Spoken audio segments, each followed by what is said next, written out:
இந்த வருஷம் பொங்கலுக்கு போட்டேங்க கோலம். போடுறதுக்கு முன்னாடி நானே ஒரு அலங்கோலம்.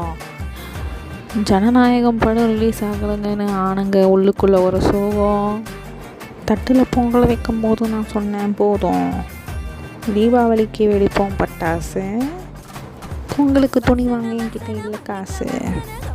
பொங்கல் பானைக்கு போட்டுங்க கலரு, கோலம் போட்டதுக்கப்புறம் அதை பார்க்கும்போது ஏறுது பவரு. மன்மத பூசன கைப்பாதி மெய்ப்பாதி செய்யாதா, மை வைத்த கண்ணுக்குள் போய் வைத்த பெண்ணுக்குள் பெய்யாத தென்மழை பெய்யாதா.